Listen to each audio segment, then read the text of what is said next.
আসসালামু আলাইকুম রহমতুল্লাহ। দর্শক বন্ধুরা, আমার এক ভাইয়ে প্রশ্ন করল যে 2-3 জনের মা কি কারণে অন্যর সাথে কি লিখিয়া ভাগ্যা যায়।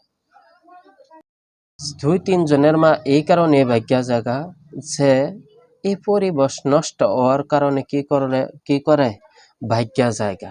কেলেকা যদি আজকা পরিবেশ ভালো থাকতো, দিনদারি থাকতো, দুজি এই বিবির দুজি স্বামী দিনদার থাকতো আর দুজি দায়িত্বশীল থাকতো, তাহলে কোনো সময় কি করলো না হইলে এই পরিবার কোনোদিন অন্যর সাথে ভাগ্যা গেল না হইলে নিজের দিনদারি না থাকার কারণে, দায়িত্বশীল না হওয়ার কারণে আজকে কি হয়ে গেছে গা, এই বেড়িটা অন্যর কাছে ভাগ্যা গেছে গা।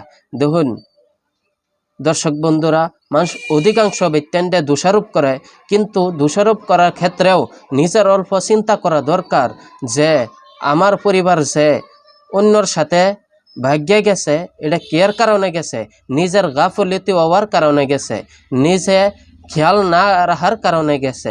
আজকা যদি আনহের জিম্মাদারি থাকতো, আজকা যদি আনহের জিম্মাদারি থাকতো যে বেডির কি জিম্মাদারি আছে সেটা আনহে বুঝুন, তাহলে কোনো সময় আনহের বেডি অন্যর কাছে ভাগ্যা যাইতো না। আর প্রকৃত হিসাবে জিম্মাদার হয়ে আনহের তাহুন লাগবো, আর নাইতে এরকমই হালত হয়ে যাবো গা। কেলিকে আনহের ঘরের আনহে একজন জিম্মাদার।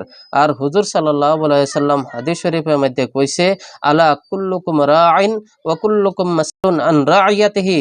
তুমি একজন ঘরের জিম্মাদার, এই জিম্মাদারির বিষয়ে তোমারে কি করা হইব, জিজ্ঞাসা করা হইব। তো আপনি দুজি কি করুন, জিম্মাদারি ভরপুর হয়ে আদায় না করুন, তাহলে আনহের বেডি ভাগ্যা যেত না। তে কি করব, এ থেকে আরো জঘন্য কামও করব। তে এলেগাই নিজের পরিস্থিতি চেঞ্জ করু লাগবো, নিজে দিনদারি বনু লাগবো, দ্বিতীয়তে স্থিরও কি করু লাগবো, দিনদারি করান লাগবো।